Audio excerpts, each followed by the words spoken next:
L'aigle. Céline Banza. Ah non. Notre Formule 7. Formule 7. Tu sais ce que tu nous fais avec cet album? Hein? Mal accompagné, seul amour. Non mais... Le cœur. Non, non, non. Merci pour cet album. Merci. Je n'attends que... On va chanter. Je n'attends que ça. Bientôt, tenez-vous prêts, ça arrivera très très bien. Céline qui demande publiquement une collaboration et elle chante quelques morceaux, album Formule 7.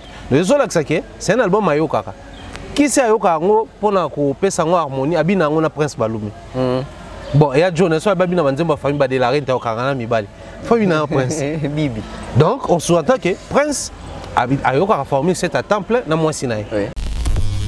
Inosbi lelo a fongwami. Inosbi akala ko ndima famille Inosbi ye HB so ki HB Prince jamais ba rolinga Céline Banza asenga fali collaboration. OK et peut-être que ba sepele non peka pété to ebi pété.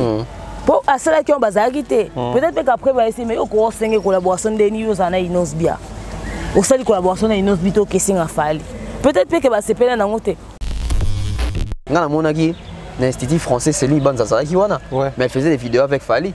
Alors que tu as vu que Céline Banza, je crois, fiancé à Prince Balume. On pouvait aussi se dire que de quoi elle appartenir à la famille à Balume, c'est qu'automatiquement, il Fali ne l'a même pas. Quand on fait la musique, c'est de la vieille époque. Quand la mingi tata va falloir on se moment que bon ça table rase et comme très inutile à un niveau. Sauf que l'industrie en Côte d'Ivoire n'est fonctionnera. Au bout de que battre en avant va confliter. Battre en avant culture na ba. Voilà. Tatiana Cruz a aussi maman opportunité il m'a dans Formule 7. Oh il mon kwazo c'est la maintenant pour mon il y a également Chimène Folo. Chimène Folo aussi. Tout le monde a bango pensate au four au moulin on sait la promotion. Et tous les jours voilà, tu renverser un peu la rôle. Ce qui est rebo mto yemba qui na kata Formule 7. Avec tout ce qui est rebo à aujourd'hui. Mais tu as les sommes sous soi. Ouais. Moi, je suis l'artiste musicien congolais présidentiel. Et le Bamaka tout le temps. Bisoma on konza kota bolo côté. Yo kangwa il est quand ba vidéo virale. Tu vendra tu ebi que tel et tel ba à la présidence sans audience. Ferré, à qui écoute un ambassadeur ya Angola. Ce pays à Rwanda, pardon, excusez. Connaissons le climat politique entre Bissona et Rwanda. Guerre dans l'est du pays. Yo s'affichait pendant que ba fali ba boyi ba concert kuna. Vieux kuna yepe akenda na sala concert à s'afficher na écoutou. Ba évite ba se plaigner pour les vraies choses au fait. Papa oui baba zape na ba Mobutu Wenge na Mobutu aussi c'était na Mobutu tout ça na mouvance wana. Tout ça ils ont ça là que ceux qui président peuple uni ba ko ina pe bato ba yembela ki. Équipe a fallu être la climat politique. Le climat politique t'aide à savoir si en ce moment tu peux.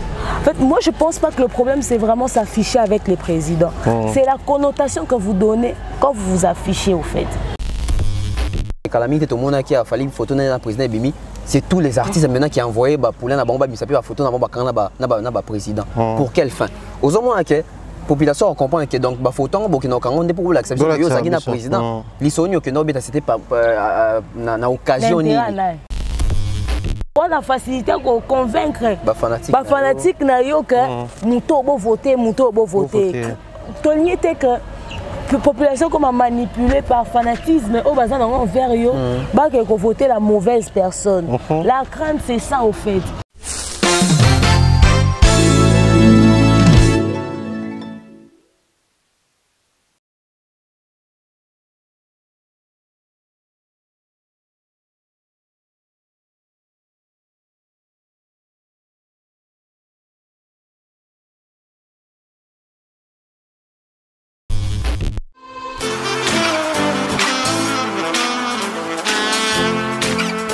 Vous êtes en Europe, Asie, Océanie ou en Amérique.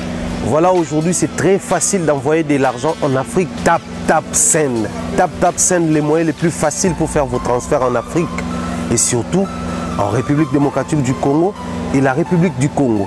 Vous avez déjà ROCP là. C'est-à-dire, de la maman, papa, mbongo, cousin ou neveu, c'est plus facile aujourd'hui. Tap Send. Télécharge l'application et envoie ton argent sans inquiétude. C'est très rapide et fiable. Ce qui est Tindi Mbongo, à Kinshasa, tu reçois un Orange Money, na M-Pesa, tu as Airtel Money. Ce qui est numéro à Brazzaville, à reçois un MTN, tu as Airtel Money. Utilisez les codes promo Mumbaya et vous aurez droit à 5 € de bonus. Donc, ce qui est Tindi Mbongo, frais de transfert, et Zateo.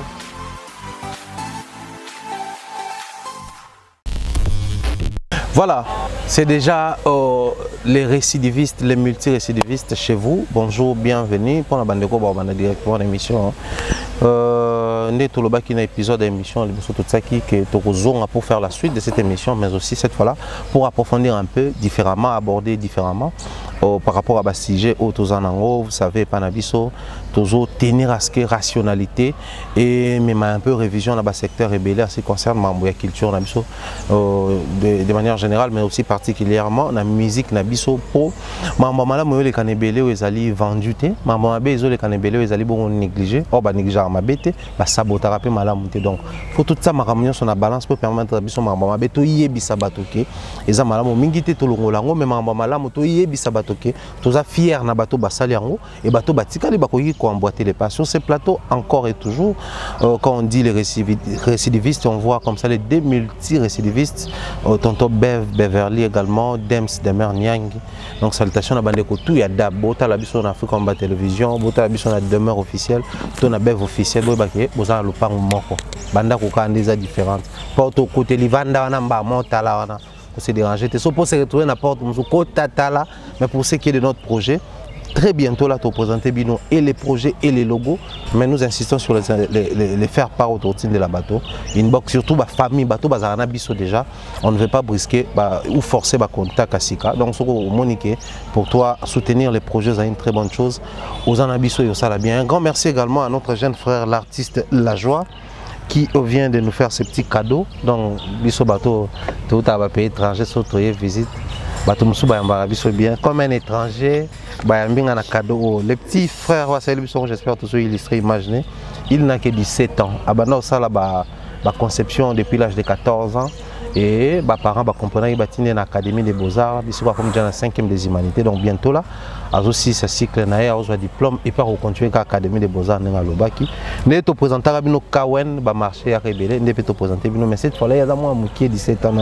Tout ce là, ils sont accompagnés un peu au Tozanango, mais Binopé. En contrepartie, pour continuer comme ça, commande, tout ça, la pépa, c'est une très très bonne chose.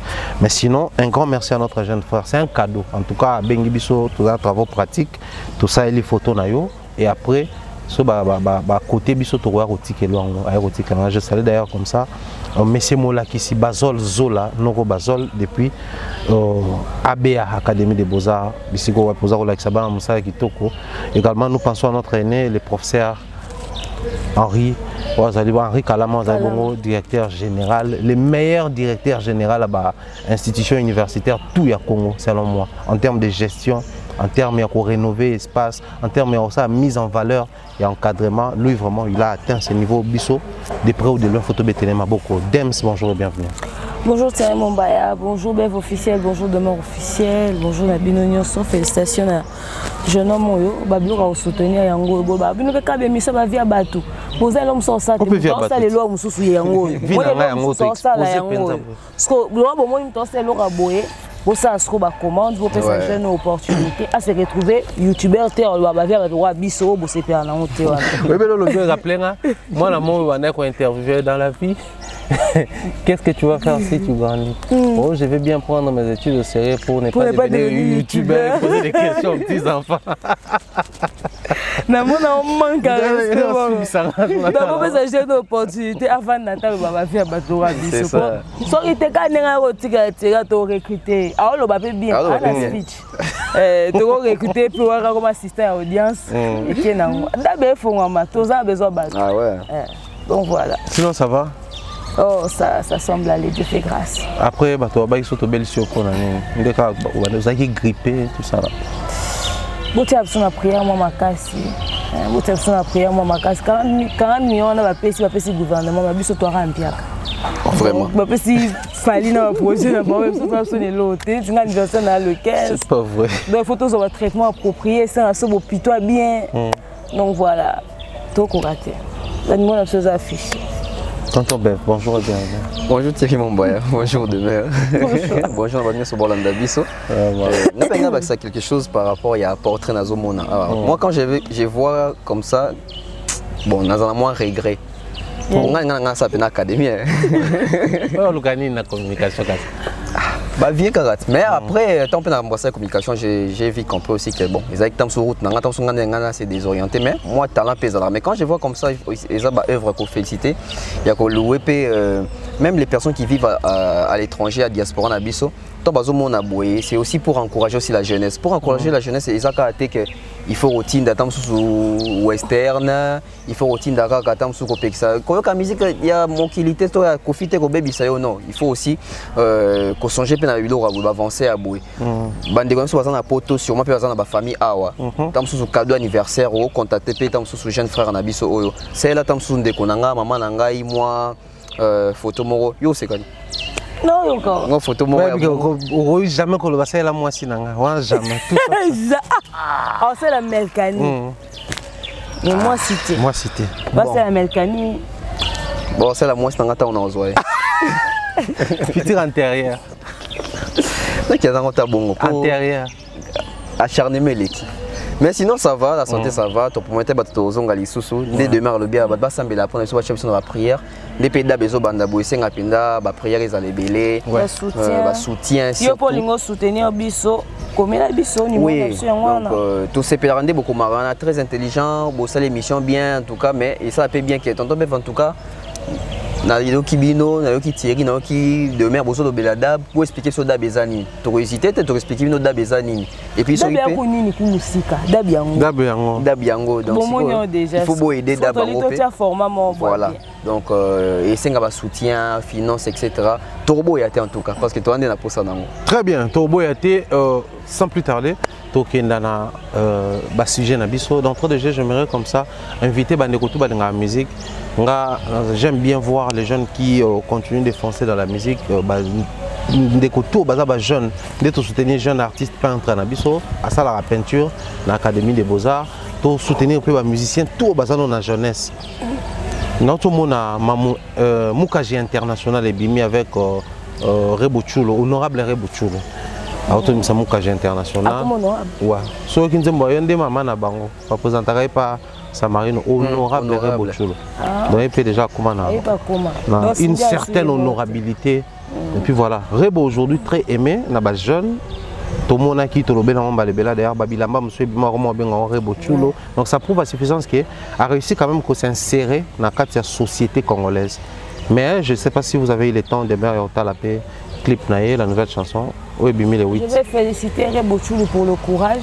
Ok. Et on a bien. Oh, mobile a bien ça comme mobile moko. Toujours ba musique. Yo ke maman na mobile. Mobile ça.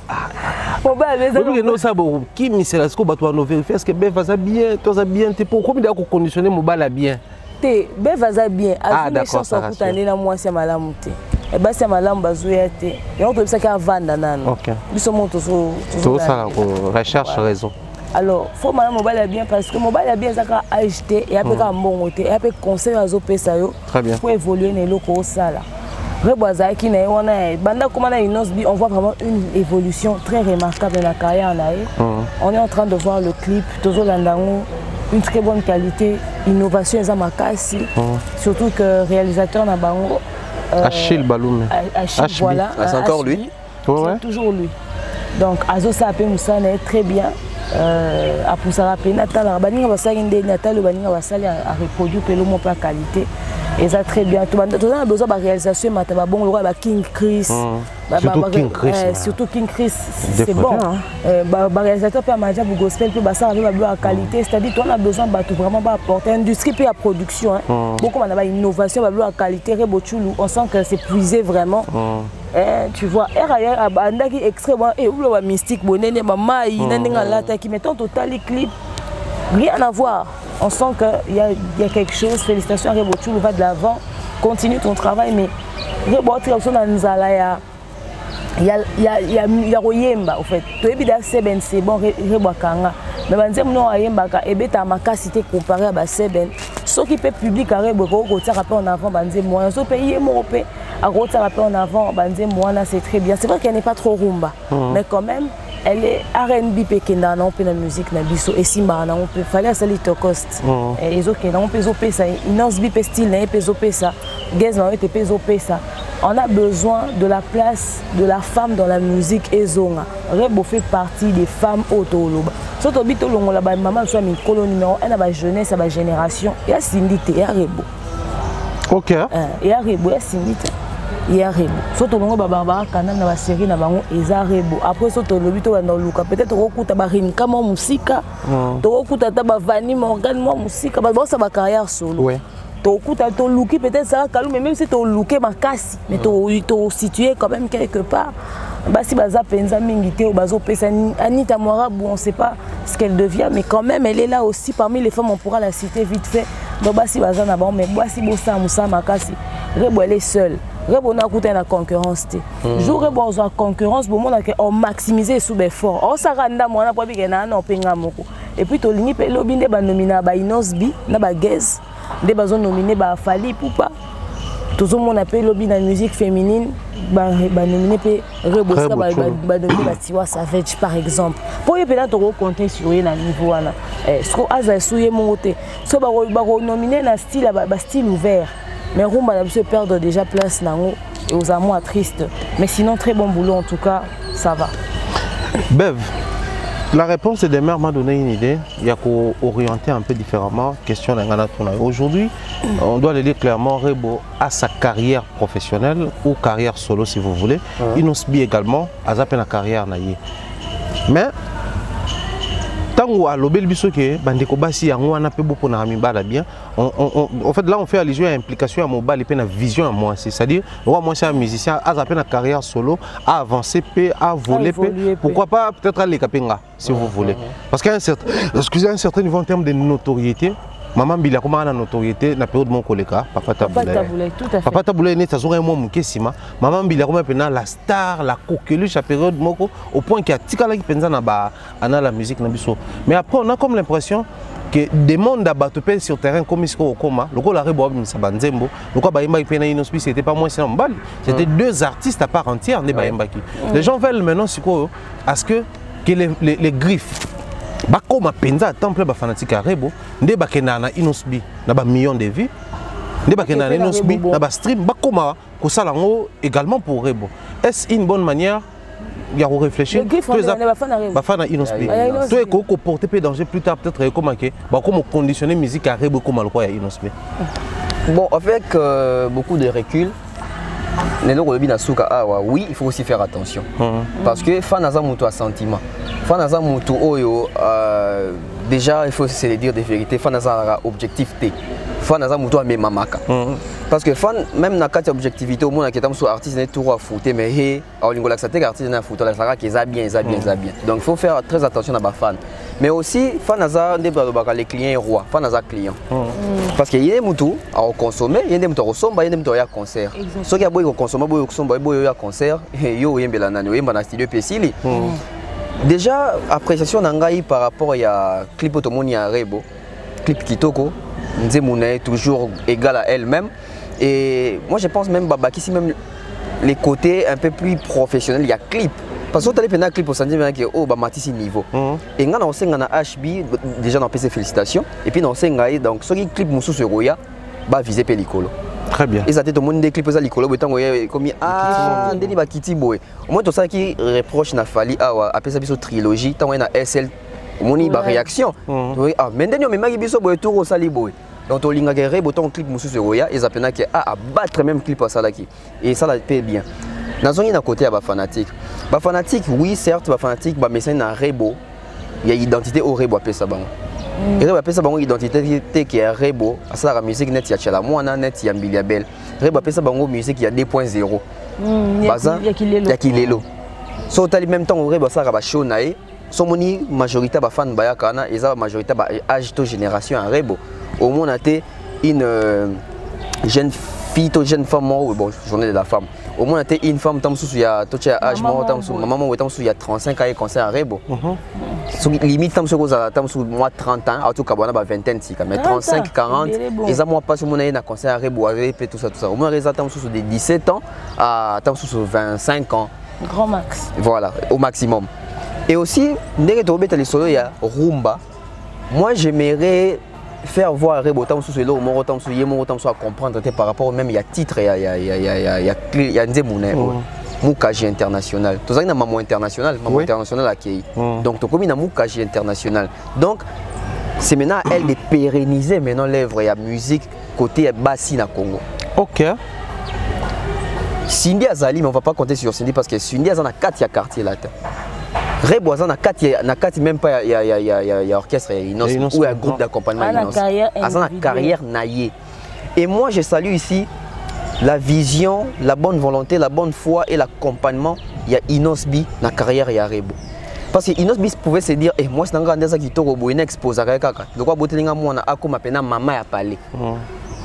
Mais si on Rebo continue la carrière, c'est que Inosbi d'abord premièrement il respecte la carrière de sa femme.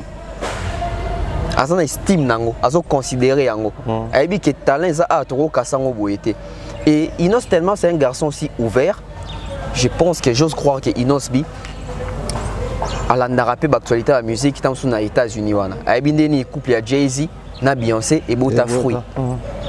Bidon un peu tout ça rappelle à Lijon nango. Aujourd'hui tu as référence dans terme musique sur taboulé Bilabel, mais toi qui n'est pas au-delà bateau ton rêvé, autant temps na ba TV, ton temps ba waouh, ça ba Jay-Z wana.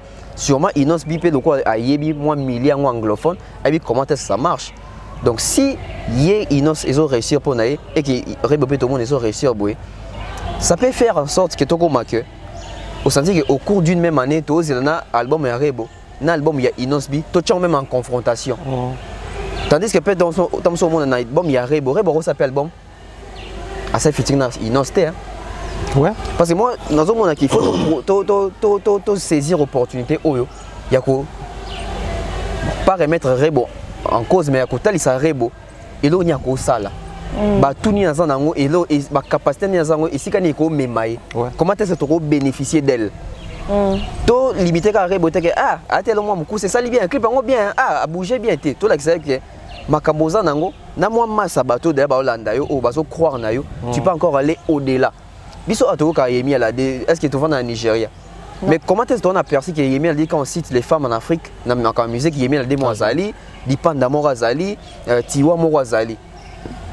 Quand est-ce que dans l'industrie musicale il y a Nigeria, il y a Rebo qui pas existé en Congo, en Afrique. Nous sommes sur le plan africain, nous sommes Congo, nous sommes sur le plan africain. Donc ça nous pose la situation qu'il y a relaxé à Rebo. Avec tout ce que tu as, tu peux encore aller très loin. On est là très loin des Nîmes. L'Institut français Céline Banza mais elle faisait des vidéos avec Fali alors que tu as vu que Céline Banza je crois fiancé à Prince Baloumé. On pouvait aussi se dire que de quoi ça appartenir à la famille à Baloumé c'est que automatiquement il Fali sur la même pas et au moins il y a 5 même Fali officiellement Fali a accepté à Kalami Teroya. Donc ça prouve que ceux qui Céline Banza ou Azali en relation avec les grands frères de Inosbi ou Netolobaki Inosbi na Fali na froid. Donc ça n'empêche pas Rebo de collaborer aussi avec Fali, ça n'empêche pas Rebo de collaborer avec Gez, ça n'empêche pas Rebo de collaborer avec même les bandes à Congo. Même parce si que maturité à Congolais, mais quand même. Mais on s'en fout, tout qui est à côté, voilà, les côtés professionnels et les côtés bénéfiques. Et avantageux de la chose. Voilà. Ici, on va dire que Tatiana Cruz a eu maman d'opportunité, il m'a dit Formule 7. Il y a également Chimène Folo. Chimène Folo aussi. Tout le monde a pensé au four au moulin, on sait la promotion. Tous les jours, voilà, tout renverser un peu le rôle. Ce qui est Rebo Moutoua Yemba qui n'a qu'à Formule 7. Avec tout ce qui est Rebo a aujourd'hui. Mais tu as les sommes sous ouais. Parce que Rebo c'est dans nos promotions. Rebo est visible, Rebo est active. Rebo fait parler d'elle. Aujourd'hui, s'il faut citer Banabas dans la musique, oh bah lobby, ça rappelle net. Rebo Rose en la première position. À Koki, Aza. Actuellement, je pense que je suis d'avis avec voilà, en la première position. Au moment où partout les gens qui sont mon photo Barbara Mouni Badboya comme il peut l'accepter à Caleçon. Pour y arriver, ça résulte l'accès à Caleçon. Alexis, on trouve. En fait, les lots, tout le monde a conseillé à Rebo. a comme consciente qu'il a zappé na voix. Avec sa voix là, elle peut faire oh ça là, mais elle peut aussi chanter. Mais comme même na moi direction mon sous en fait. Les autres condamné barré bobino bozoti capé moi rumba ngo moi sima. Mais toi tu par exemple nini ba rumba au barré bobo ba jouer pas ba yaya na bango ba saki rumba. Et musique ba barré bobo ça lelo. Feedback nango zanini par rapport à son petit ça rumba. Posons une question. Aujourd'hui, si Rebo nous sort un album rumba avec 12 chansons rumba, pas des seben. Critique n'a surtout hey regarde sur Zandeni. N'a pas marché à Libanda au Tekamandeni. Il faut processus Morezala. Moi je pense que na liro c'est bien. Azo vendre sa combo et combo na on vendre sango. Tous ça peine bonne foi wana au moins tout comme peine Rebo ou wana peine international peine au vrai sens du mot. Vous sentez bien que quand ça parle festival, tam sous quelque part, bah festival miné n'est pas bas si peine Rebo qui représente Congo. C'est pas impossible. Aza déjà sur la bonne voie et puis Aza peine peine Inos Bimuto comprendre le système ango. On a vu ici Rebo Kozwa plutôt Inos Kozwa cop copé ça Robinho. Robinho qui n'a pas Rebo Kalemi. Ozomona. Donc Rebo ça pourrait signifier que même si son mari ou son compagnon Aza dans son front na partie mais ils ont forcément été Rebo par la polémique wana. Mais là ça craint parce que ça me ramène à un fait. Dans zone et l'obève dans professionnel dans la demeure parce qu'il au-delà analyse un peu moins aussi. Et puis journée de la femme. Voilà. Hier j'ai suivi une émission sur internet, il y a Anita Mouarab qui est à Kinshasa.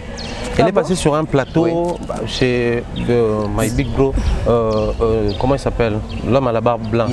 Isaac Maï Poutou. Ça l'émission, ma solo carrière, na réalité pourquoi on met na poto. A expliqué que Bota qui a eu problème de santé après Kobota. Bon, il y a une publication totale à Covid. Et Covid après Kobota, c'était très compliqué parce que maman bon pour soigner la maternité, on est fragile. Moi, donc c'était vraiment une expérience très dure. Natala, n'a expliqué qu'on a eu capacité à expliquer la réalité vivante. Et ça là qui a ouvert na poto, projet a belé à faire à soi. Mais tu vas insister sur elo comme on a commentaire, tant tu sur son enfant. Abisa sou eloko abeta papa ni na gez ma wete na bota nae. Mais au taliba analyse dans les commentaires les gens veulent à ce que ba mon appelle gez na Anita lokola Inosbi na Rebo. Alors que si condition ba boteli mwana wana eza même condition te au Inosbi ba boti na Rebo bango baza en relation ba boti mwana bango na ndaku moko ba bazo boko na ensemble bango za déjà que situation est sala bango moi genre ba kabwani déjà yo que boti mwana ezaki moi mais après le papa accepté mo ka expliquer en tout. Mais les gens vont revenir sur eux. Mais on a plus d'inquiétude dans les acquis. Si Rebo, qui appartient sentimentalement, Inosbi sentimentalement, il appartient à Rebo. Tout le monde, Céline Banz, on a dit, ah, écoute les canons, parce que Céline qui demande publiquement une collaboration et elle chante quelques morceaux, album Formule 7. Le seul c'est un album Ayokaka. Qui c'est Ayokaka pour que harmonie, Abina, on a Prince Baloumi. Bon, il y a Jonas, il y a une famille de la reine, il y a un prince. Donc, on s'entend que Prince a formé cette à temps plein dans moi Sinaï. Au-delà de tout ce qu'il y a comme réalité en musique. Mais si Anita qui révèle au grand jour que non, il y a eu également une collaboration entre Yé et Gez. Mais collaboration n'est qu'au Bimate. Et qu'au Bimate, pour Nani Nabo, ça va résoudre le Gez. Mais là, c'est le fait qu'il va comment en froid, et empêcher, nous avons déjà ces salamés et Bima. Mais on a une configuration, il y a Inosbi. Parce que même na bato on a moi si ande ko na bina nzembo fali na ndeko na ake aussi la même collaboration ba ça les vidéos na fali tango azo kumisa fali azo kumisa Céline Banza tout ça là pour départ le baki tant tourner collaboration bi yo kaka c'est à dire que à ça n'est prêt mais côté au pays community le style Inosbi Rebo comme il a fait dans prison on va s'adapter parce qu'après entre nous soit dit je pense bolobia wa tout lobia wa tout s'assumer Rebo actuellement na nenga basi ata number one. Mais ce qu'on number one toujours c'est que tu balanda fali, c'est que tu faut balanda Rebo. Au fait, en ce qui concerne, d'abord je tiens à rappeler que les histoires peuvent être similaires mais pas identiques. Très bien. Les situations peuvent se ressembler mais pas être la même chose. Relation Inosbi Rebo, tu es bandate. Tu es bandate. Tu as mon arabe ça va live va tout moula bango tu comprends bango ana zemia Inosbi. Après comme yo comme va anda kumoko. kutu babakende batianga zemi tianga zemi o geza abwaki na bango pourtant tianga zemi oui bima kala avant même geza ya best of the best ezaka ta na rapporté voyez et ndé ba memeli relation na bango za ndenge kendeli. Maintenant il faudrait comprendre les clauses de relation entre Inosbi et plutôt entre Gez Mawete na Anita Mwarabu. Relation aux arabes ndeni, il y a une relation mususu to sepelanaka. Surtout dans le milieu showbiz. Il y a vraiment très compliqué qu'on ait une relation stable, une relation mobile, il y a tout sepelanaka, tout ça a plaisir. Peut-être relation na bagoza qui suffisamment solide te soit bandenge to imaginer. Mais peut-être que vous avez une relation normale ou mututu balingana ya solo. Mais ça les que ba kende musika ndeti. Ba oumel na bango pété na histoire ango ba kabwani na bango, mais de ça est né un petit enfant, un petit garçon très beau. Pour la nini il faut baser la même vie que Rebochu na Inosbi. Il y a un rapport. Est-ce que pour kasi que taboulay na maman Biliabel ba solo na époque na bon bazara moi c'est un mobile ba musicien. Non. Certainement peut que maman tchela moi na soto fouya zara peut-être na mutuma bo soto fouya peut tanti moi zara oyemba azara peut-être na mutuma. Pourquoi maman tchela moi déjà kufa? Moi je respecte les morts. On respecte. Sinon on a tanga. Ah ok, respecté. Après, toi aussi, c'est ton bon cadre. T'es inbox na bo s'il vous plaît. Pour toi et na famille. Tu vois. Donc après relation na bango et kabwani et tout. Le plus important dans ça, c'est que qu'il y ait un respect mutuel. Ouais. Et que moi, je suis à la prise en charge. Et je tiens à informer à tout le monde que moi, je suis Gez Mawete. Papa qui paraît très bien. Tata, moi, si je suis posté dans la statue, je suis déjà pas grande sœur. Il y a les bosso. Il y a les bosso. Moi, je suis famille. Il y a Sylvie Mawete. À Postara, neveu, je suis casse. Ok, bah noko na épée, papa kulutu na épée, bah postara. Donc bon, on peut pas Rodrigue. Et pas Rodrigue. Topesi le grand Sachem, Topesi monsieur le manager. Donc moi na na za bango, bah wanga na zemite, et moi na bango, muko benda na kobenda ni za aka so moi c'est à beauté et tout et tout. Mais après en tout cas le problème a déjà été réglé. Donc bah ça son problème na niveau ana. Moi na on peut gez soka wanga na nga na ndeli. Moi na zo wa gez. To ngeto ndo gérer ndeli so wanga na ki. Wanga mtakokai na bavandi ba montira mukolo tira muki. Donc bo kokate, et puis le wa be photo ka boiti c'est ça en émission. Moi quand débattre ba photo présent de la technique dans le bureau officiel hein. Ndeto tsanga na. Dans ba date comme ka bo. Donc on a ba sala bino mbale. Ko bonyonga te comme ça. So ça amiki to ba no. Les amiki no ba lokoti. Donc bref, c'est en ce qui concerne le côté professionnel. Si Anita et Gez ont fait une collaboration au Ekobime Souté, parce que va se déchirer.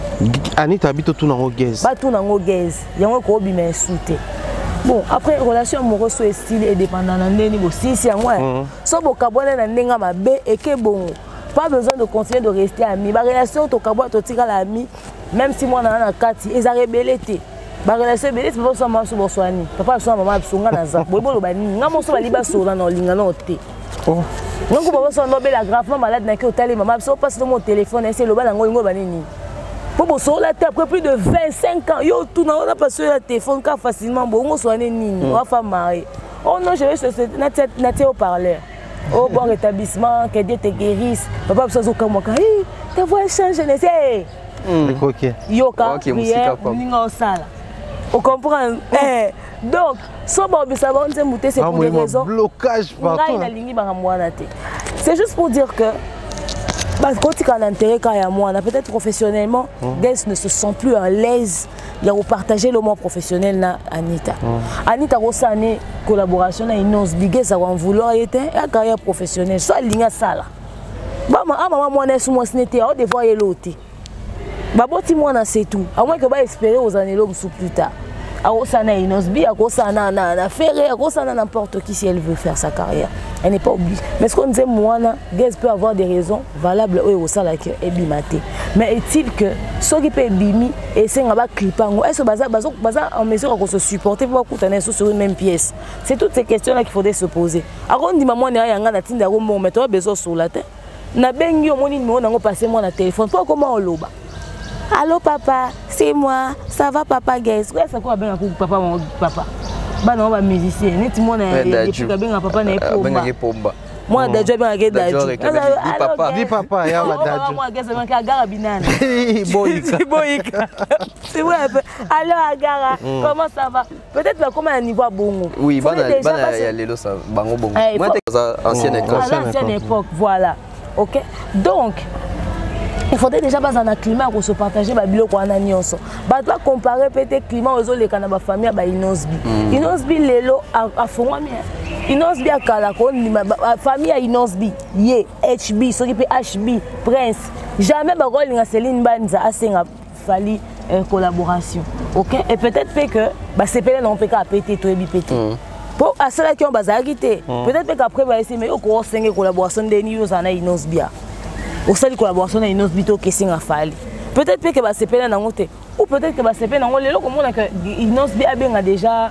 Robinho après c'est dit ça veut dire que comme une maturité professionnelle membre à comprendre que toko ouais la bablo miké mais il faut te passer une opportunité na ba niveau membre peut-être aussi que ça peut passer et d'ailleurs boy baka que l'école actuelle ya musique na biso kala mingi te ba ozesu na ba guerre tenet à l'époque ba wengi ba ko faire la musique c'est de la vieille époque kala mingi tata ba fallait on se moment que bon ça table rase et comme très inutile à un niveau sur l'industrie en Côte d'Ivoire n'est fonctionnera au bout de que batte qu'on avant ba confliter batte en avant culture na bango ba kuta na pa pièce moko bango tout ba kuta ni wana ba se soutenir au moins pédant artiste musicien moi yo bet artiste musicien musu ba mbonga ba na podium au moins influenceur moi boye malgré kazara ya camp gauche to ya camp droite donc bref ba c'est la maturité professionnelle batika basi na bamba s'ouvrir na opportunité mususu lelo rebochulu ana besoin OK musika ceux qui parmi babilo ko pas je dis bien parmi babilo ko saka ke musika pour Inosbi déjà vendre rebochulu ouais Inosbi l'a beaucoup vendu a bendi puis a bon succès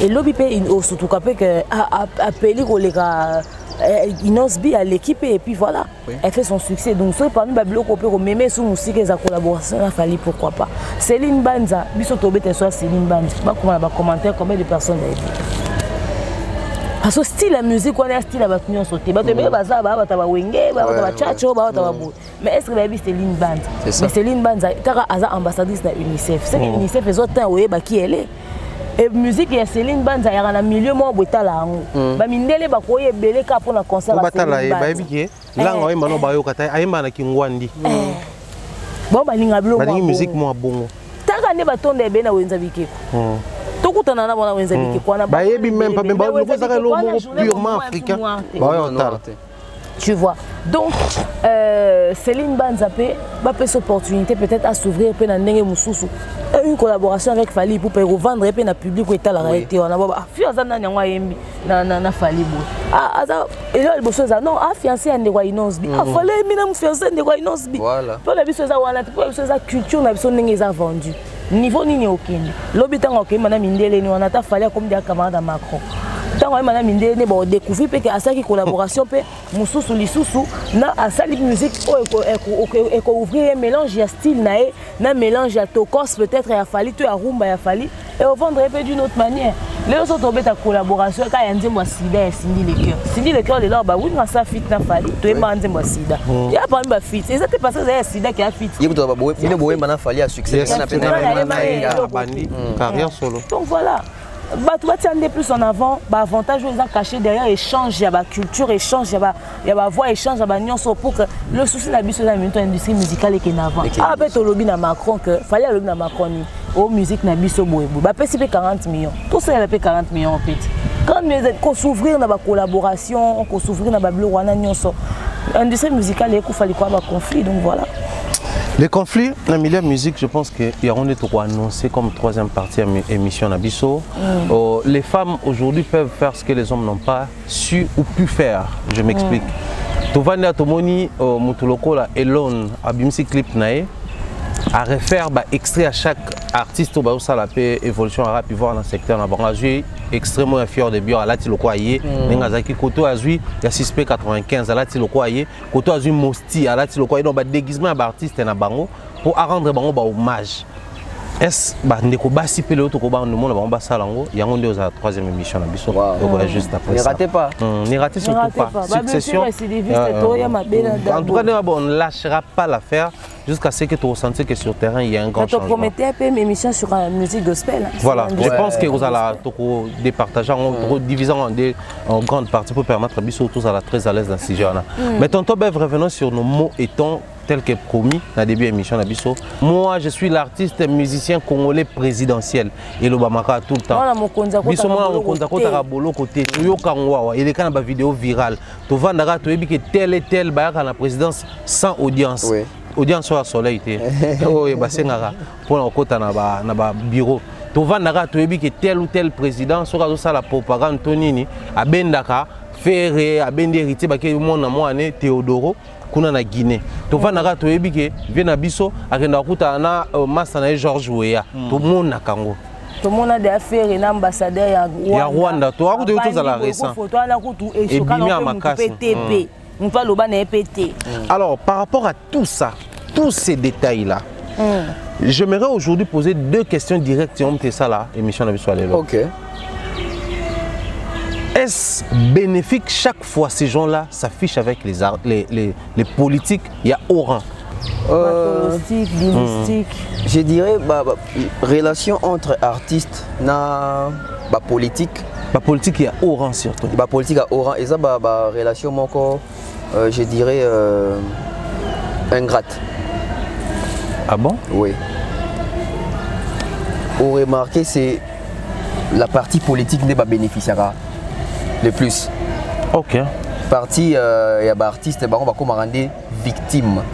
Dans le sens ni à côté, il y a Misu Yabat. Parce que tant qu'on fait Bima, Misu tout le monde a été. Par exemple, je crois qu'il a fallu que tu aies fallu $300,000. Tout le monde était. Il fallait pas les quantités, en tout cas, on a fait 300,000. Donc, dans le sens, il y a relation entre Bangomi Balé, individu, politique, et artiste. Déjà, on remarque. Ce qui Théodore Obiangema, tant que bien sera faire Théodoro, Théodoro, tant que bien sera Wera héritier, tant que JB faire. Aussi mon congolais ni a silike li bango pour bakier kuna. Bon, on n'a rien à voir avec parce que on n'a rien à voir. La Guinée ou la Guinée? La Guinée équatoriale. Ah d'accord. Parce que ça n'a rien à voir. Mais tant que ça n'a rien à voir et que sens ni que le président a posé ça a bien ça musicien on a posé ça pour agrémenter tam sur soirée tout ça les présidents bénéficient les artistes aussi ont bénéficié parce que frais tout ça là c'est encore bien. Si aujourd'hui on voit Tshisekedi qui veut faire sa campagne électorale pour sa campagne électorale bon ça va musicien nanga son a bon en danger ah ouais comment ça non pour s'afficher nanga moi bête na poto ezate tu sais que tu as Tidiane Mario à ça propagande na Kinshasa. Ça va créer encore un problème. Genre déjà ça va créer un problème dans l'interne non des artistes congolais à Kinshasa. Oh biso toza. Moi ni biso toza ba saboter biso. Mais quand ba ben artiste en paix avec Kinshasa mais sous ba nga sonake héroïne de la ngai ba boycotter ngai. Et pourquoi j'ai dit que ça ingrat. Ils ont comme une ingratitude pourquoi parce que le président on a bon bazo bénéficier quand ça les arrange.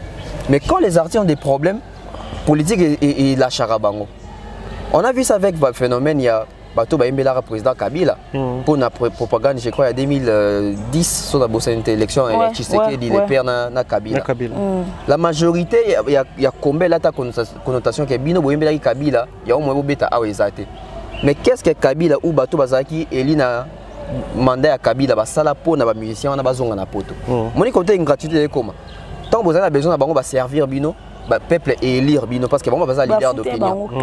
Fouti bino caché na oui fouti bino caché na bino. En tant que ça moi c'est caché ça qui protection tes immunité te. Non, problème les animes. Fouti bino caché pour na musala boyembaki.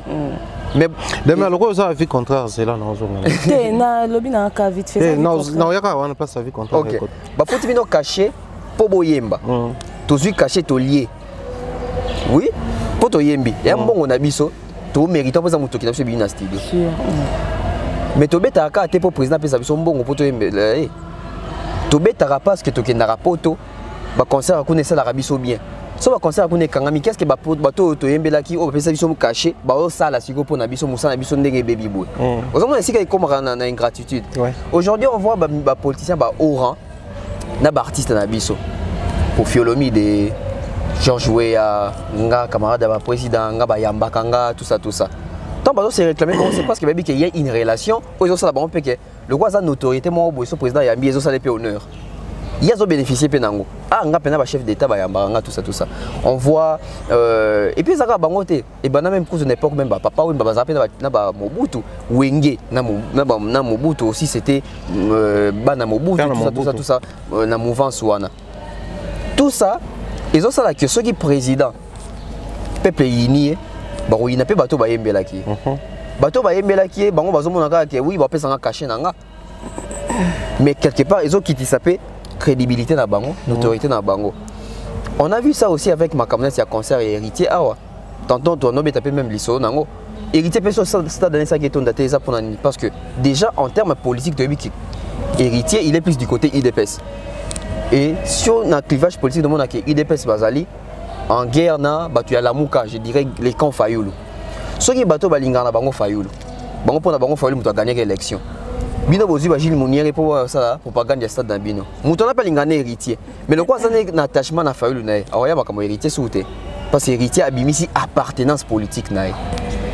Là où ça devient maintenant un danger Ezawana. Posons une question. Fali na album né belé to ka mon vieux Kinbou Fadenhouse Martin Fayoulou. So Martin Fayoulou le kaka président. Torobo ça n'a fallait on doit Martin Fayoulou avant comme président.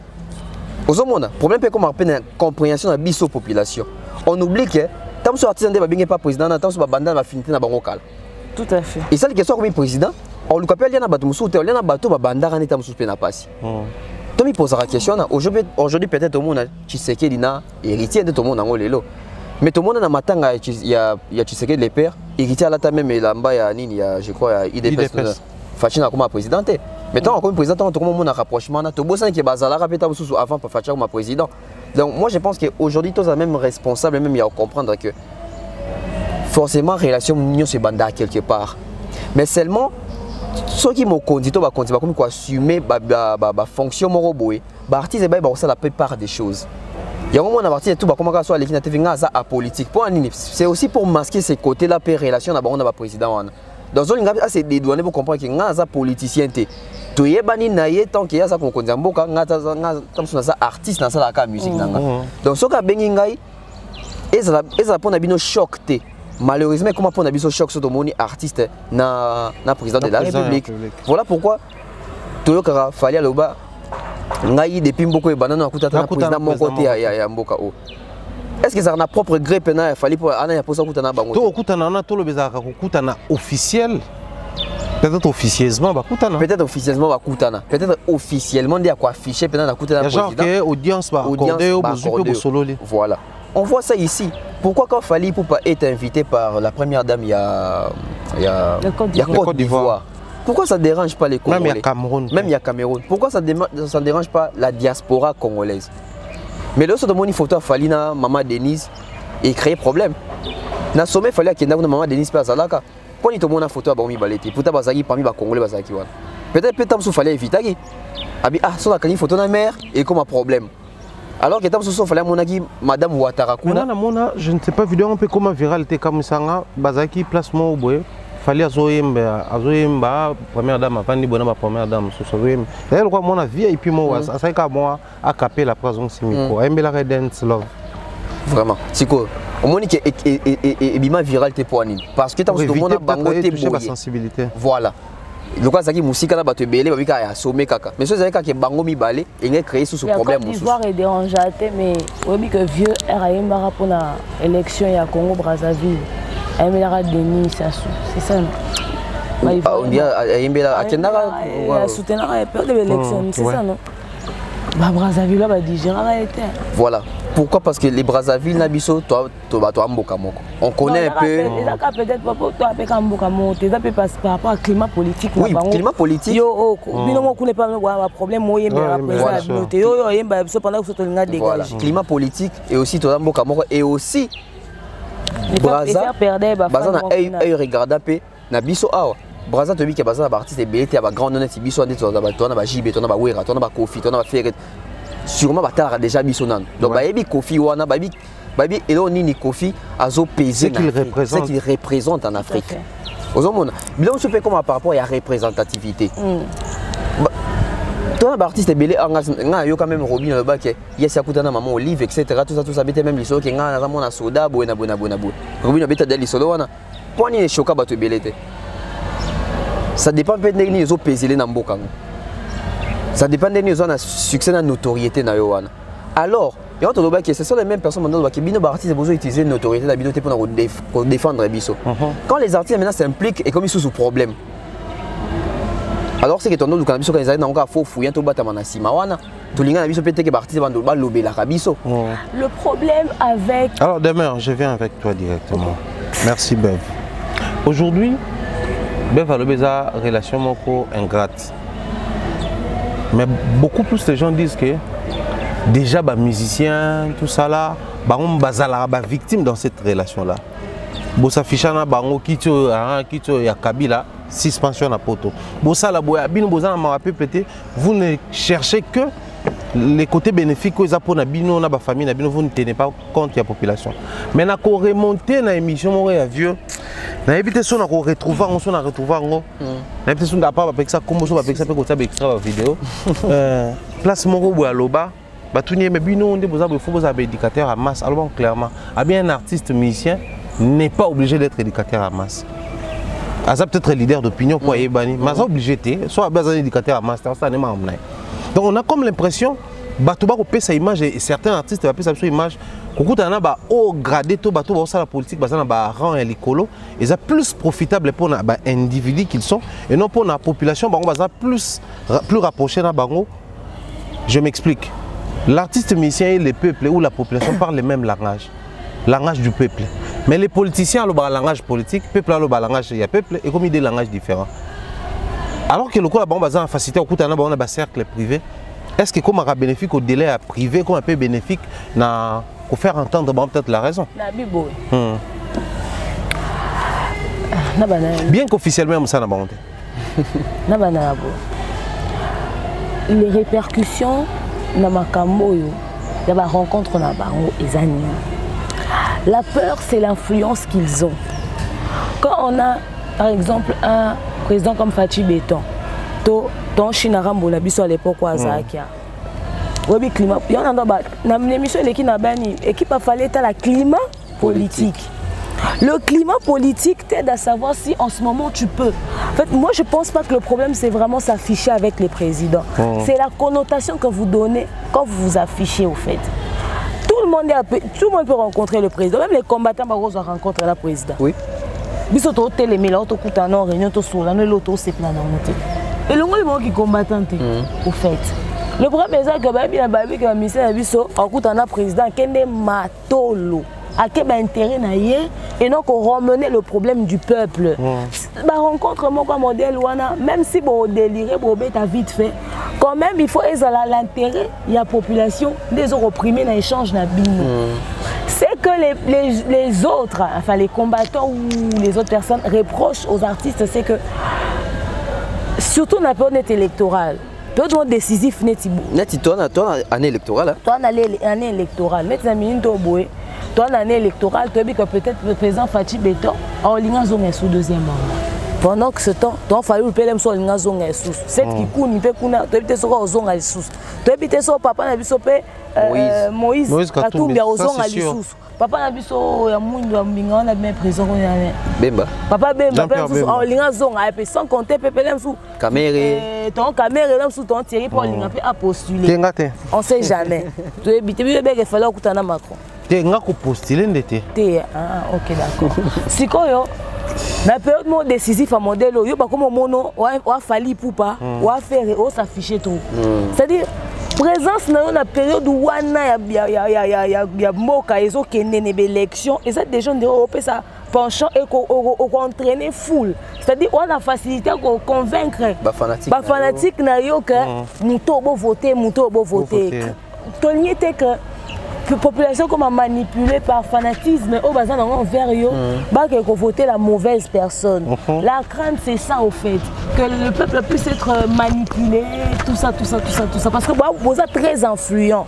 Ok, bah monsieur Barra des fois influent pour les représentants de la République. Des fois t'es influent. Voilà, influent ma cassette est minute pour que vous avez voté dans la diaspora. Imaginez-vous ce qu'on est place au fallait dans la diaspora.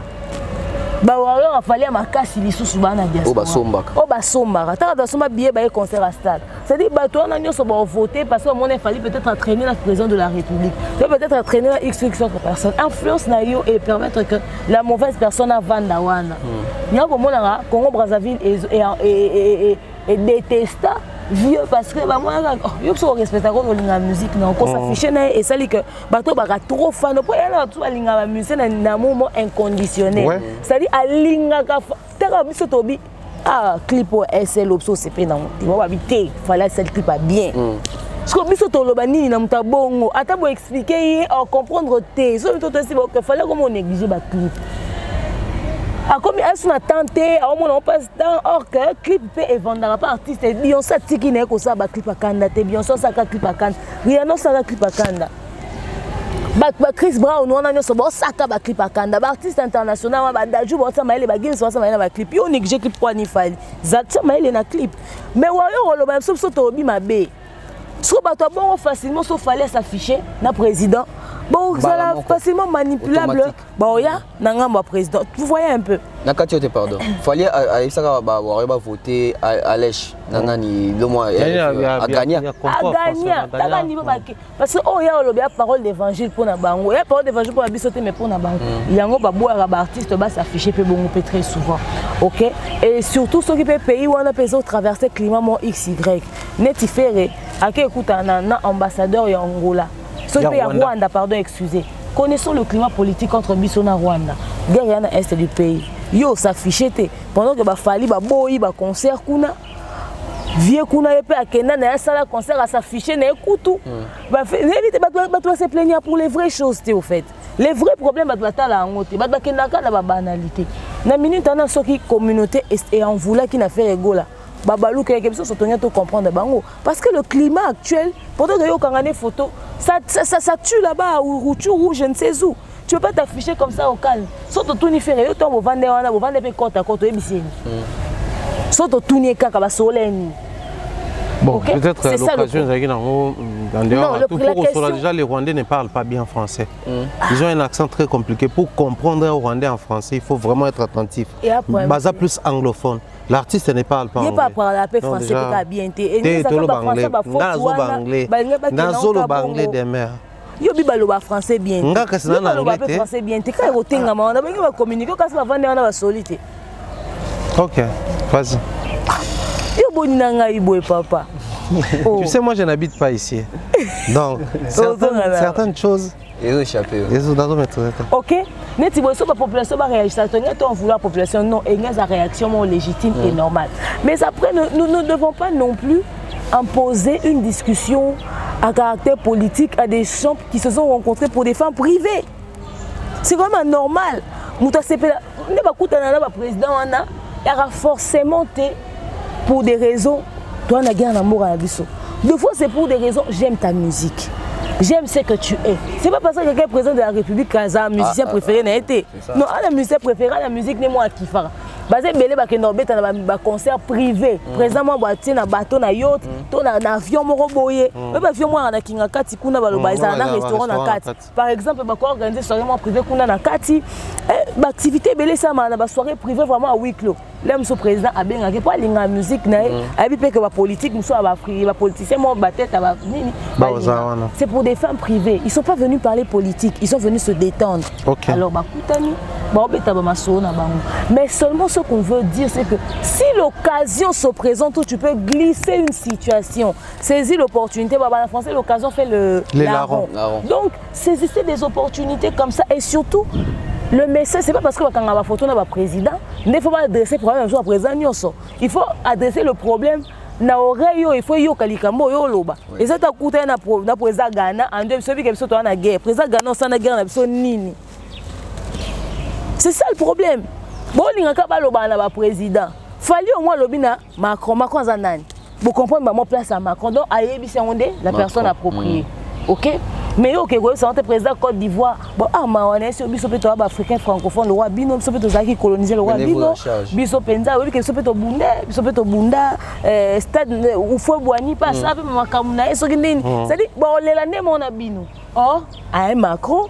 c'est une oreille attentive, c'est une oreille qui peut peut-être prendre la chose et ramener ça quelque part. Ramener ça chez les oreilles à tout le monde. N'allez pas rencontrer ces personnes-là seulement pour vos intérêts personnels. Pensez aussi aux intérêts de la population.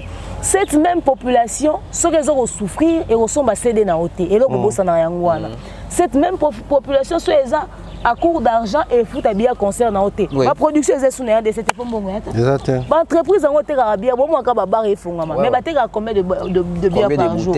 Bazo généré sous bon. Pourquoi l'entreprise de 4 contrats sponsoring n'est pas parce que bazo encaissé sous beaucoup de saté à tout ça qui entre en jeu, donc voilà. Et de manière à rebondir à mon Makambolobi, dans le bas que je connais l'émission, les cas qui sont qui Mbokaisa, Mbongezo circulé, les artistes en gros, sont menés tout ça parce que Mbongeza. Et aussi, biso population haute, toujours pointé par artistes du doigt wana. Kebino, Bozan, si ma président, Bota Benteré, Nabisoté, etc. Vous êtes très pour s'afficher na président. Non. Biso bato pointé par du doigt, biso population. Est-ce que tu sommes artiste na biso? Soit tu sommes batté pour artiste à côté Mbongo. Soit qui côté mon na présidence. Tout ça c'est condamné. Parce qu'avec nous biso bato faut sommes bango, tu sommes batté. Lui va gagner comment? Son président Benguié pour payer sa enveloppe. Artiste pas beau, il a battu, je vais pas trahir mon peuple. Mon peuple on sommes artiste, tu as ça la œuvre, on est pour somber côté Mbongo. Pour artiste c'est pas peine à droite, président ko Vandabi. Fallait pour ça me bien. J'aimerais le recevoir dans mon bureau. J'aimerais lui donner quelque chose. Asseni ni soit qu'ils enveloppent. Asseni. Bakani c'est lié, bazo ba droite. Bazo ba droite. Ma musique na mo bo betango illégalement. Bo les canaba station de service ba bote ka ba CD. Bozo les canaba station de service gênement bote que CD a 32 titres pendant qu'album moi bima ki kutu ya na 12 titres. Banze mwana mseza 4 zani. Azuna ba CD ba musique na kala sangisi. A te ka CD illégalement. To les ka ngwa. Toi, tu as un bâtiment qui va te faire pour que tu vas céder légalement. On va payer dans 5 000 francs. Pendant que nous 5 000. Oh. Ah, et bien les bouts. N'ébissio, et ça va 5 000 francs. Il y a la cherté. 1200 francs. Ce sont des méchants bateaux. En plus, oui. Imaginez. 1200 francs. Si pendant que la FNAC c'est à Tokos et à 20 $. Nous c'est à Tokos na rond-point Ngaba. On a Tokos 1 au Masika. Na rond-point Ngaba. CDT, moi livre vraiment bacheka photo fali on a ni à Tokos ni on a boué. Na bâti sur na 4, tu sais à combien? À 1000 francs. À 1000 francs. 1000 francs non na valeur. On a 1000 francs na moi. Na mon bout na volant na mon te ka Tokos 2 mes affiches à falité. Photo moi boya fali. De ngo pe ba komi ya mabe. Mais c'est mes papa pe ke ba ko kango. C'est quoi ça? Vous avez respecté mes salaires à batouté. Les populations, bon, ça fallait. Ils ont traité. Tu vois? Mais moi, mais si le président Mboka naye. Oh, ça numéro 1 Mboka linga yamba ba kutana ba solo là. FCN de kolanga to bi ke bo galérer en attendant to ka ba solution zo autant. Et ça problème té. Le problème est zande siko mingi eza connotation bino moko ba musicien bo pesa na ba rencontre. Yo osé hériter watanabi. O komika o artiste et président. C'est yo kasi so lobi bongo te facha lingote. To so lobi bongo ndo lingo makasi. Vous mettez on a bon une forme à s'assumer à quoi affirmer au bazali. Non mais tu n'as pas besoin de faire tout ça. En fait, c'est aussi pas plus tard que Calamité, tout le monde qui a fallu une photo de la président Bimi. C'est tous les artistes maintenant qui ont envoyé pour la bombe, mais ça peut la photo de président. Pour quelle fin? Aux hommes que la population comprend que donc la photo qui n'a aucun pour l'acceptation de la président. L'issonio que nous c'était pas na occasion ni. L'intérêt na occasion ni. Na quel moment opportunité on attend que ça na maquille. Au saisir en ndeni. Au souka na kanka photo, au souka na souka qui ngaza camarade ba président. Influence na yo par rapport à baninga nona. Oui beta ba lisolo nini. Parce que tant bazo yambo bon c'est que ba considérer c'est que quand ça tire chez toi na pays na yo, même si ba ko s'impliquer de près ou de loin mais quand même tout sentir quand même que influence na yo et apporter quelque chose par rapport à relation nos anango na certains politiciens ou à quand même il y a oran parce que toi ba oran parce que tout le monde ici tam sous hasard camarade il y a moi député moi mais député au souka député mais ça déjà ami à ba président il faut tout sentir même na ba sommet à miner et même ba président peut pas considérer que master nango hasard artiste mais na bengi na sommet aya oyo kamakambo tant donc comme a bon de comprendre qu'en tout cas artiste place n'est ça tellement je pense que les responsabilités sont partagées et on a lobby à biso population peut total à part na biso ceux qui touchent artiste na confort na bon qui to son barba œuvre na bon to consommer bango artiste biso ba na facilité à trahir biso parce que moi qui population na vivant na bon on des ba son banga Mais si tu as été ok, il va pas voisin, pas voisin ça. Tant qu'on écoute un politicien, son n'est pas payé bon. A rejoindre bon wana. Tout son n'est ça pot de vin. A rejoindre pot de vin wana. D'autant plus que biso to occupé été. Et parti ça biso peut pas ça part des choses au baké. Moment des mères autour de ba. Na quel moment bokenda ça ma kambuana. Le climat politique. Climat politique. À l'ère actuelle, les andénis, tant besoin s'afficher, etc. Et puis tant besoin s'afficher, bon besoin s'afficher, n'attitude nini. Parce que même battude dans la photo, il a que ça même moment nini beau partager. Et quand ça s'attire à l'est, mais bien dans la photo, il sait qu'il y a un sourire. C'est comme un cas. C'est comme un cas. Attends, c'est comme un cas moussou, mais bon, ah, tu vas jouer c'est comme un bébé sur la est. Tu vas mettre sur la mbokate. On soit est c'est ça. Des sexes ratés. Aujourd'hui, les gens, Macron, Castel, fallait meeting class, tout ça. Pour sa référence dans la Légion, est qu'on a bitumbat. Mais il aussi bibière. Alors que les gens makambu mususu. Mais le coup l'interprétation qui est ma bé, ils ont coûté un fait aux gens sur le terrain. Si balobé les problèmes. Et si balobé la problème. Exactement que beaucoup tani balobé il était beau si sinon balobé la problème. Malheureusement. Malheureusement. Tu bandara na source tu bandara non tu bandara na action tout le monde a rendu ba réaction. Malheureusement. Alors demain pour boucler la boucle, on va prendre la même question les retombées. Qu'est-ce qui reste après ces genres de circulations, bah, photos, il y a apparitions et autres? Au fait, bah, retomber dans le roi, il y a photo, il y a des ma caméra bonbon, c'est quoi? À quoi? On bien sous musicien, il y a des personnes qui ont des gens qui ont des bah, retomber dans le catastrophique parce que la population qui t'a fait confiance, yo ba monyoné ni OK pour s'afficher na moto pour na bango za détruire bango. Peu importe président auto gentil ata ba liso Obama awa. To monika ezaka na bato ba Obama a mabe. Ba te ka ba séparer na Obama te. Donc lire le climat politique c'est important. Mais seulement bisopé la population il faut comprendre que artiste a kokuta na président to na politicien mon X eza penza problème te. Mais babi yemba yemba na bino na babi kumisa na bino na ba politicien wana biso ça no ba lèche bot yango ozana ba retomber mo ba genre que politicien qui pe na carrière na qui pe que ba comédien ba tenanga parce que toi na ba acteur musuté soki ke tozana na ba acteur mususu o ba kena na ngambu mo boté la musu ba ta kena na ngambu wana batika ba obo bino okendaka kuna parce que ne tolo ba bo ba comédien ba se plaindre mettons pour de chasse à Zaina morgue. Bon, je suis à Dubaï, je suis livre. Vous comprendre. C'est-à-dire, je suis à CPA dans le côté. Je suis à les réseaux sociaux. Je suis à polémique, je suis polémique. Tant pour nous, je suis à mais qu'est-ce que les gens ne nous ont pas dit? C'est-à-dire, des fois, ça n'a rien à voir. Mais le temps va nous expliquer. Mais le mal est déjà fait. La chose s'est propagée déjà. Tu n'as pas vu, tu n'as pas facilement. Il faudrait que si il y a des rencontres privées, éthiques à la privée. C'est normal que beaucoup de président dans n'importe quel pays. Beaucoup de président, moi, aucun pendant que le président est responsable, malheur moi comme un pays, moi pour na pays na ba fan mais yo bokanga ni photo bo seka autant dans les réseaux sociaux. Mais les contextes aussi ils sont différents. Fallait écouter na Macron, na contexte ni, na occasion ni. C'est tout ça qui entre en jeu. Donc réfléchissons vraiment mûrement pour que binomo déjà pour ça en sorte que bo dissocier ba vie politique. Bois ba citoyen roi citoyen sont écouter na président. Mais la manière na binondé toujours couleur bino ba penchant ana. Donc voilà. Sinon, je pense qu'on va continuer cette émission plus tard à cause de la lumière du jour.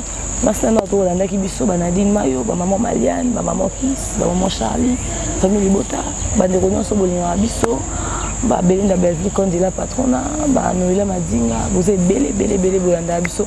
Vous soutenez Abino, vraiment, vous excusez-vous, on a la deuxième émission. On a forcé, mais on a quitté. Voilà, tonton Bev. En tout cas, merci na Thierry, merci na Demer, merci na Malex, na Glody, au assisté Bisso. Donc j'espère que bateau nous batali Bisso va comprendre quand même. Tout le monde bientôt vous temps, tout le monde a une relation entre politique na artiste. Donc et sous quand on a été au continent même entre relation entre politique même na journaliste parce qu'il y a un peu l'andarapé Bisso. C'est toujours bacavé public. Voilà. On est photo surtout les journalistes. Ça va venir. Donc on appelle ça va venir dans Badbaz et Pena. Merci à Batunio Sopena, merci à sponsor dans tout, César Amani César, merci à Mr Mukana Muktek, merci à Patrick Mukunati na salué. Merci Boina Dorcas depuis Belgique, Feza RDC, Eric La Tortue, je vois comme ça Milko Sarko, grand frère na Pessimbo na Kelly Charoston, Fiston Koloké, Prince Tukuzu, Badbaza Pende Belé. Faut y attendre, Irène Biou na Pessimbo Nadine Mario na Pessimbo Batouba continue Kosunga Dab. Voilà. Merci à tous et à chacun. Portez-vous bien. Bye bye. Merci, bye bye.